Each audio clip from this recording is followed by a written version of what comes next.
Hello and welcome back to What Is It About the Weather? I'm your host, Mark Jelonic, and this week we're going to be talking about the provocative topic of Are Meteorologists Heartless? I know, it's a little clickbaity of a title, but it'll make a little more sense as we get into the episode, and it's even expanded a little bit, which is why the title changed from what I had originally planned. So I hope you're enjoying the start to your meteorological fall or spring, as spring is the case of what I'm dealing with here in Santiago, Chile, where I'm recording this episode. Hopefully the first mobile edition, I guess, a lot of the videos are mobile, but the first audio edition that's on the road, let's say, is going to get to you without, any sound problems. It may sound a little different just because the recording environment's slightly different, of course. But hopefully the overall quality will be fine, and I'm sure you'll let me know if that's not the case.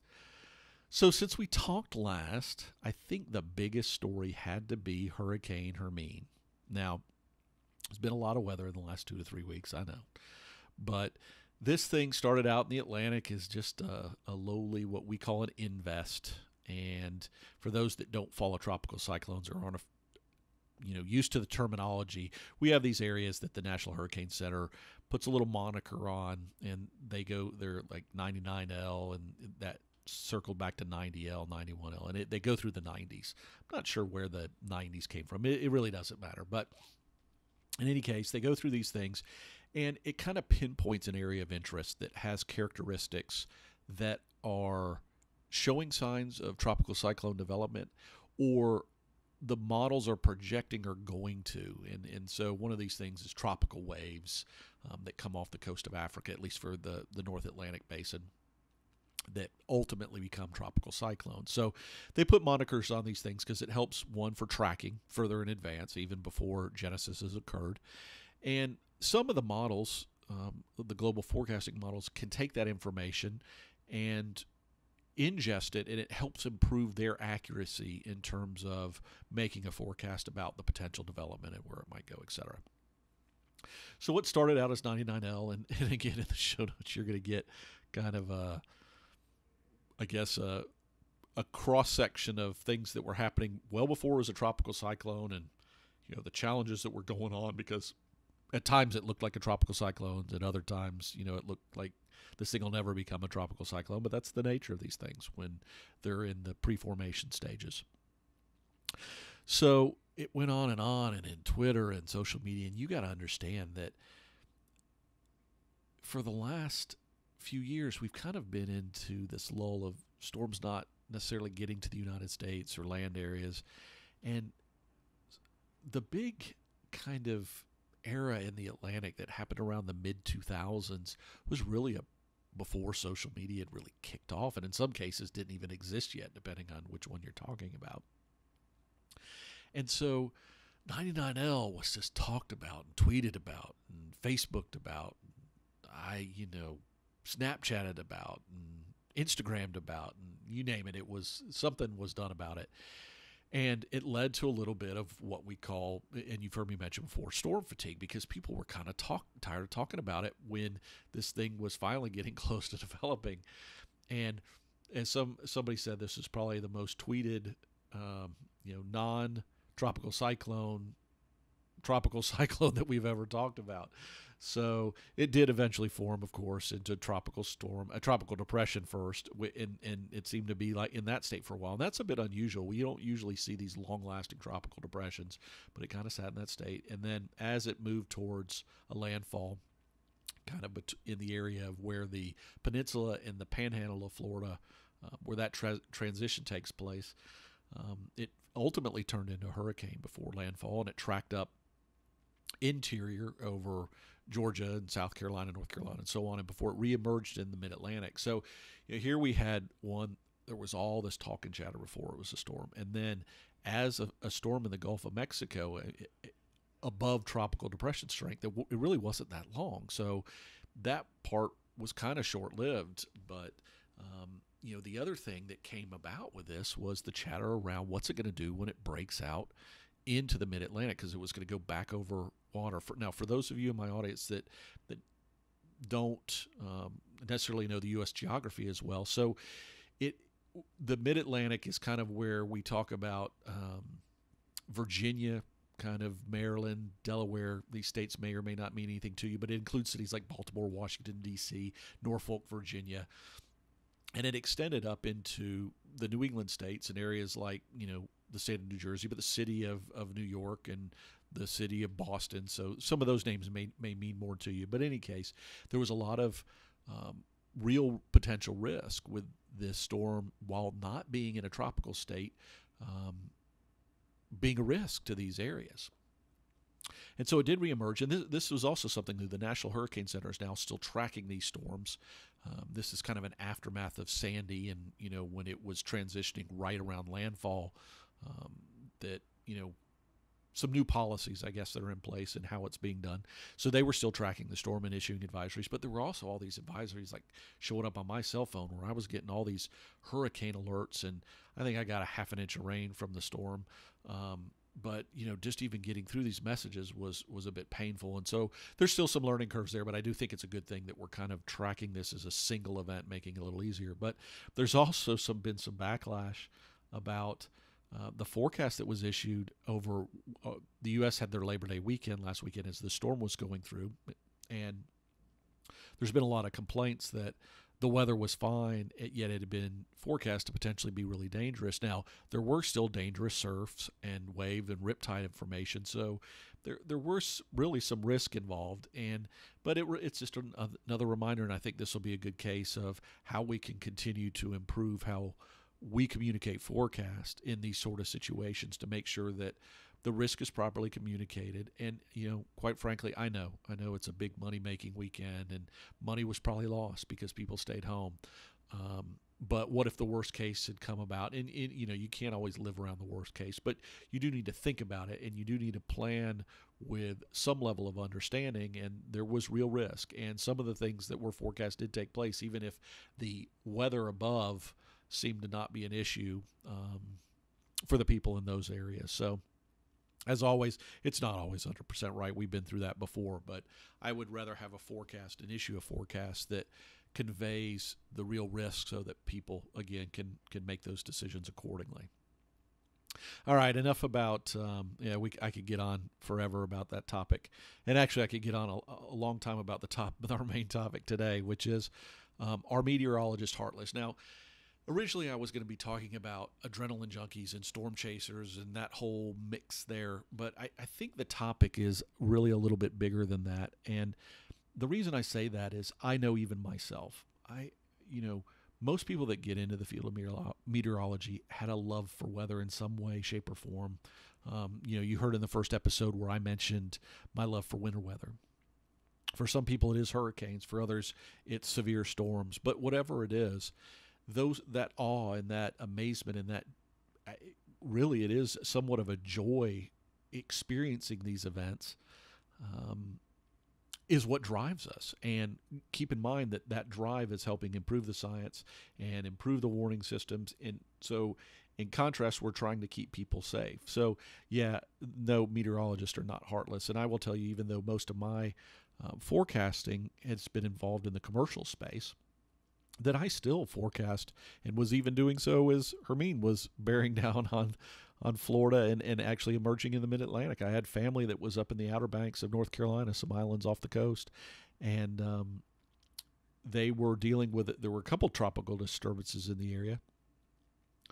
And, it's always, no matter how much in awe or joy I get from the weather, I recognize that, fundamentally, I'm trying to save lives and property or whatever it might be and keep people out of harm's way, fundamentally. Keep things and people out of harm's way. And most of us are doing that to some degree, whether it's directly part of our everyday job or whether we're doing it for family and friends. So it's important, though, I think, for meteorologists, and we all get together at big meetings and stuff. We may talk about something being cool or awesome or that sort of thing. And I think that's fine when we're having the conversation amongst ourselves, as long as we do keep in perspective that there are a lot of times when lives are lost, property is damaged, people are hurt, and that's real. All right. So important to be able to share those experiences and what we like about the field we're in at the same time as being sensitive to those that are dealing with our outputs. And I do think most meteorologists do that well. Okay, we're always going to slip up from time to time. You might hear me talk about something being awesome like a blizzard, and I also have to step back and say, but someone may have frozen to death in that thing.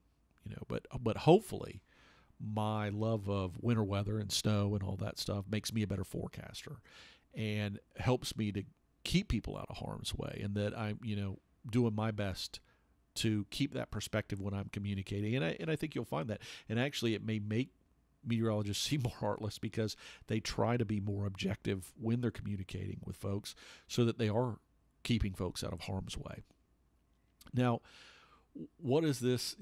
So like I said, it's important that we think about the words we're using to talk about something that can be destructive and devastating to some people, and respect the situation at hand that those individuals might be in.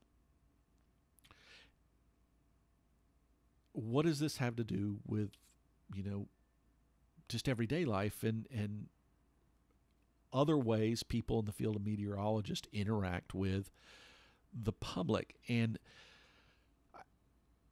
I had kind of struggled with how I wanted to cover this topic, but it's been a big topic this year, and I do think it's important to address, and that's the area of storm chasing. And it kind of, because it touches on all those things I was just talking about. So,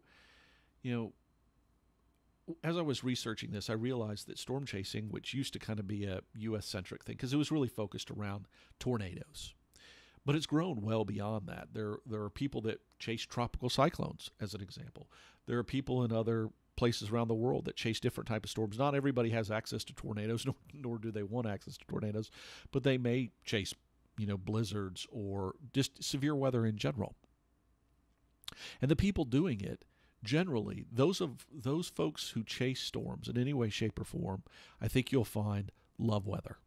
Okay, and that could be whether they are scientists out doing research work, or whether they are even on a tour. Like maybe they're have signed up. I mean, there are companies that offer tours now. There are websites that you can go and even see the tour companies rated on and stuff. So it's also possible that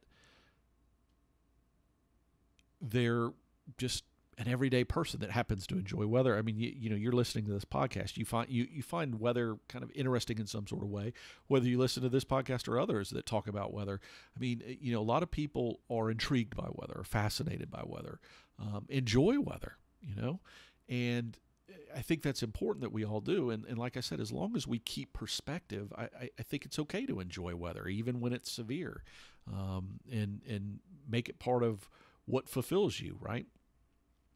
So, but let's talk about the storm chasers, because I think that's a public face that a lot of times gets a rap of being a certain type of person. And I think it's important to realize that storm chasing really started out of science. I mean, it was really increasing our knowledge. And some storm chasers do it to provide a real service. They're informing local offices. I mean, you can get training on essentially being a spotter for local meteorological offices here in the U.S. I'm not sure if that's done around the globe in other places.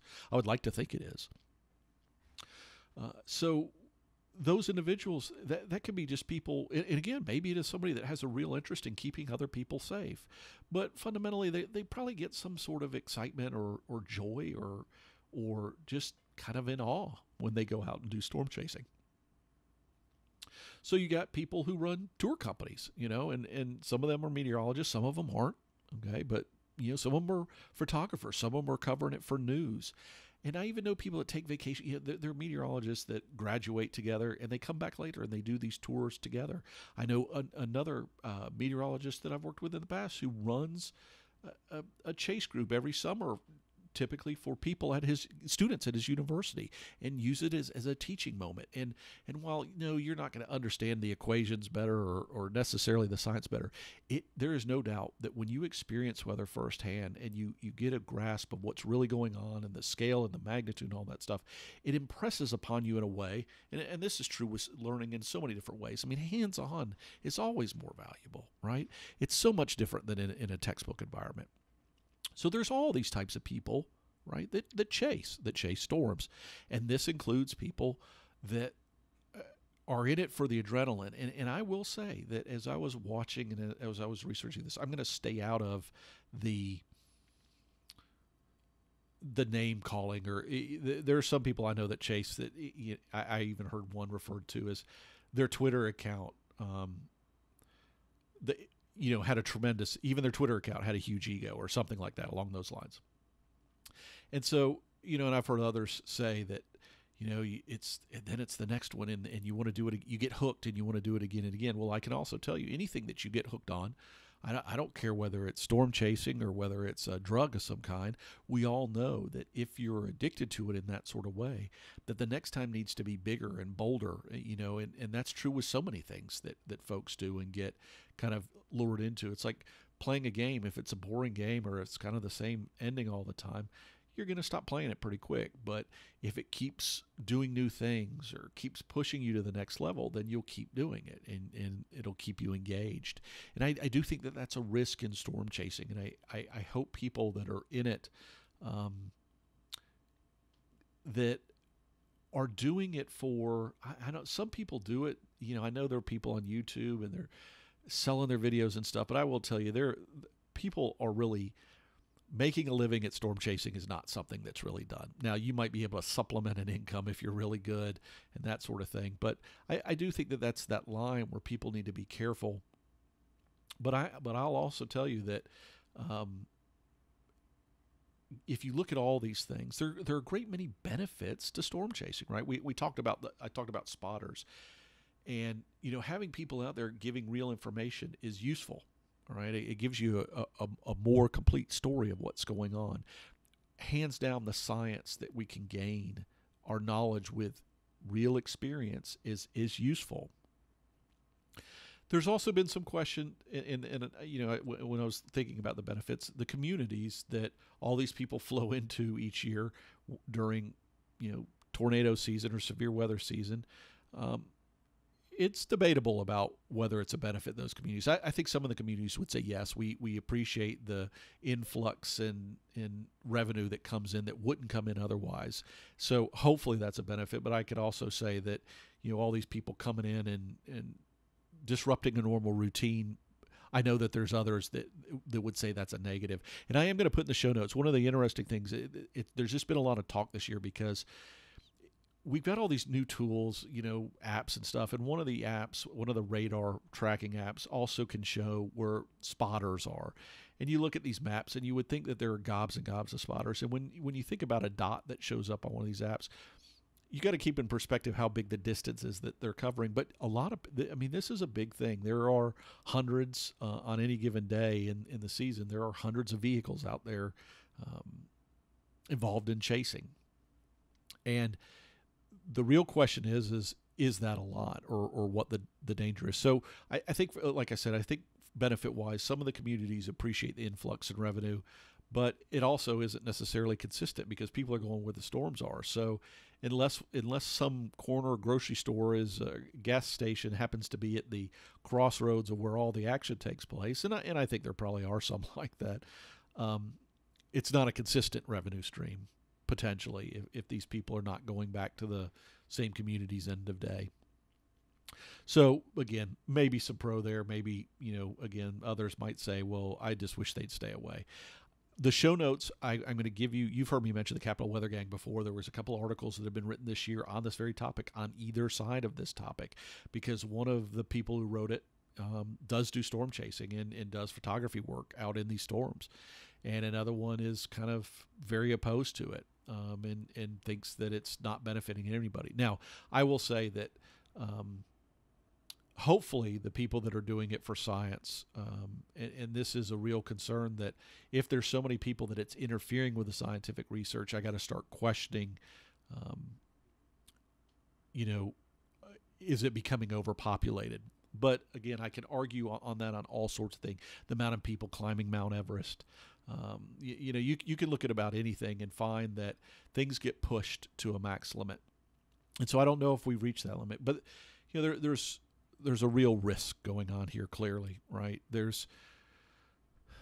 In 2013, we had the first deaths that were known from tornado chasing. For all these years, you got to think about something that started, back in the 70s, maybe even a little before then, but kind of in the 70s was the birth era of storm chasing, and it really was about the science, and the ability, the tools to see where the storms are and all that wasn't there back then. And so the difference is today, you can kind of look at apps and radar and at least get a sense where things are and kind of go to it, right? And so it is a lot easier to do than it used to be, when the tools, the remote sensing tools, weren't quite as sophisticated. So you had these deaths, and it's a matter of, it will happen again. I have no doubt that someone else is going to die out from chasing the storm. And the people that died were people that had done it, as investigators for many years, and they were part of a show called Storm Chasers that was on television and that was making money. And these are the things that that's where you get into this ethical line, or the people selling the videos on YouTube and whatnot. And where it maybe can make the people seem a little callous or a little non-caring. But if you get back into that larger group I was talking about, most people don't get that close to the storms. Okay, most want to stay at a distance. They want to see it, but they have no real desire to get up in it. But there are going to be these groups, and there were videos this year, and this is why part of the debate of questioning whether people are just getting too darn close. And I guess the end of the day for me, if the communities, if property's not being damaged and lives are not put at risk, like because first responders can't get to the people that they need to get to, and if crazy people want to go out and chase storms, you know what? Have at it. Now, I'd be the first to say, and I think this should be true with anything, if you're going to go out and do dangerous things, you ought to have insurance policies that cover any monetary risk that you might be creating, because no one should be having to pay for having to deal with you if you're hurt or even worse, killed in this process. So I don't know that exists. I know the tour companies, I'm sure they carry a boatload of insurance, but I don't know as individuals that go out chasing these storms. And I guess I look at it, and that's why I said I heard people talking about it, and I worry as I watch these people I watched somebody who did a well-known filming this year, and it's somebody who's been filming for a long time. And he pulled over at some point because there was a big truck rig that was blocking the road that had gotten strewn across the road. But then I watched all these cars. It looked like he was the only person chasing the storm. And then he pulled over, and all these cars go, cutting in and zooming past him. And I realized there was a whole huge row of cars. And so there were gobs of people doing this. Now, I do worry that someday somebody who's going to be trying to get away from this storm is going to get caught up in this. And there have been other cases. There was a car wreck, I think, in 2015 that was attributed to a storm chaser. And there have been concerns this year about, are they breaking laws? And I've seen on some of these filming that they've gone onto private property. And that, no, I don't care whether you're chasing storms or playing Pokemon Go. Someone's private property is their private property. And so I do worry that a small group has the potential. I also know that there's people that get close to these tornadoes that are studying them. And quite frankly, I don't, whether it's a photographer or someone trying to make a living at, if they really want to do that, I don't have a problem with that. But there are a lot of people that get into chasing that have a hard enough time even driving a car potentially, much less understanding the dynamics of what's going on with weather, that it could be a real dangerous thing. And so I do worry about it from that standpoint. But again, they're out there on a road, and as long as they're, not doing harm to anything or anybody other than themselves, I guess I'm okay with it. I just, I think of that as being a potential of being dumb. I don't think it is being heartless or I don't think you could take storm chasers, and this has been the big thing, is, are they doing something that's detrimental? And I just don't know that I view it that way. I think that there are a lot of people that are chasing storms that probably don't need to be. All right. But at the same time, there's a lot of people that do a lot of things that are questionable risk. Okay. And, we overtax systems, and we overtax mountains, we overtax rivers and all this stuff, like whitewater rafting. And, years ago, hardly anybody used to do it. Now tons of people do it, and companies, all this stuff, and the rivers get full, and you can question whether, that ruins it for everybody else. But, and today is, who is it that's going to make that decision? And I think to some extent, it's everybody has that right to kind of do that if they want to. Like I said, though, I do think that anybody who's going out doing it, and knowingly, well, that's the problem, right? Are they knowingly getting too close? Do they know what the real boundary should be? And that to me is always the real risk with this. So I think generally speaking, though, what happens is a lot of people, whether it's teachers teaching students, whether it's researchers trying to do research, whether it's just enthusiasts that are trying to enjoy the sheer power of weather firsthand, that the great majority of those folks are good, law-abiding, thoughtful people who do care about others. And hopefully, and I guess it would be great to hear a story somewhere of a storm chaser who stopped chasing storms because they went in first responder mode and saved somebody's life. And I think that's the thing to me is, if you're out there and you're chasing a storm and you're trained as a first responder or EMT or something like that, and you pass somebody, would you stop chasing the storm? And I think that's the question that all of them need to answer individually. Or when is it enough? Or when is it too much? And how close to death do you have to be before, you stop driving into the debris field of a tornado? But I think the vast majority of storm chasers are, just everyday folk who, like I said, like to enjoy these things firsthand and do care about the communities they're in and do respect the communities they're going to and do understand that, this influx of people can be a little taxing at times and try to be respectful of those communities they go into. So I really think the adrenaline junkie aspect of storm chasing is a small percentage, but a lot of times, as with all things, those are the ones that get the dramatic video and do the craziest things, and so they get the most coverage. And I think that's the case with so often with so many things. So I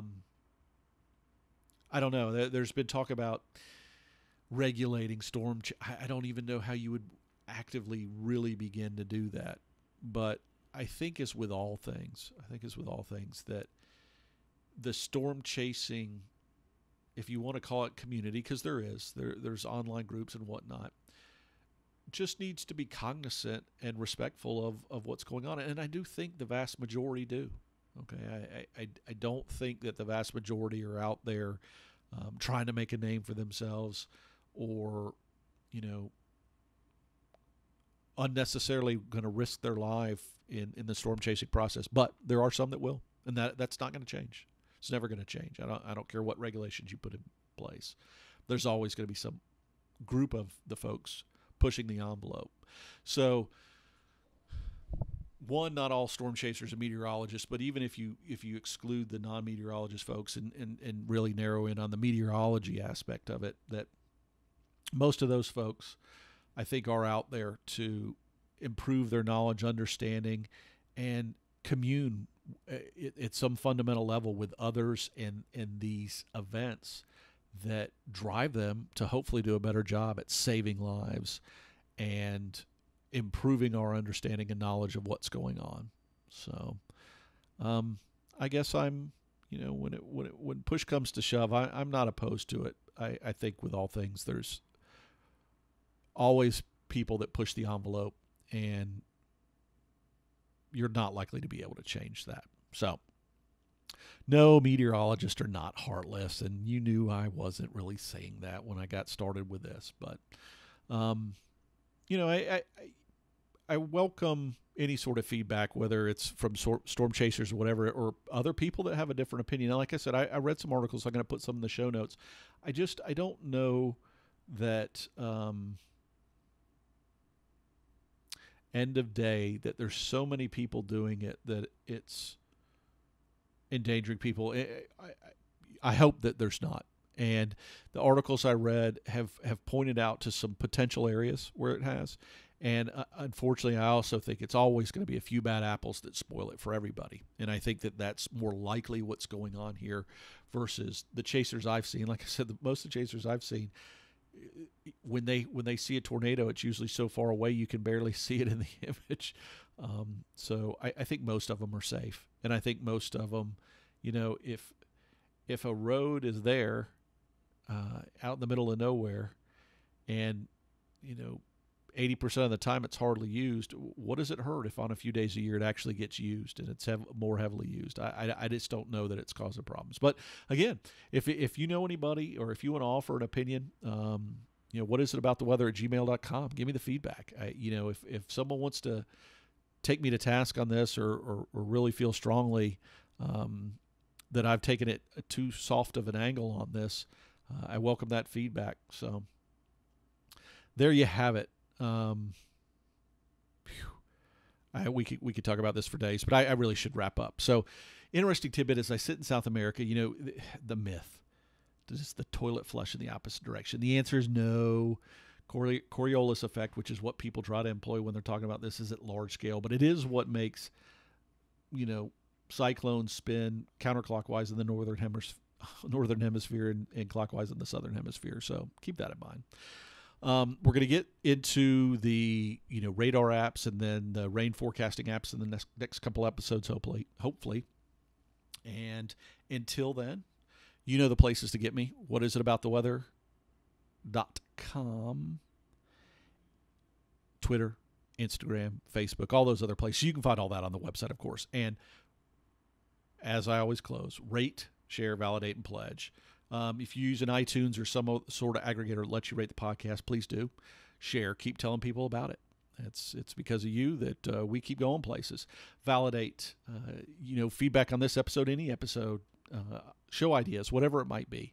And pledge. Again, hopefully later this month I'll iron out the whole changes in Patreon and I'll focus a little bit more on that. But until next time, whether you're in the northern hemisphere or the southern hemisphere or wherever you might be, may you have good, enjoyable, of course safe, and interesting weather all at the same time. I know it's not always easy to do, but we can hope for the best.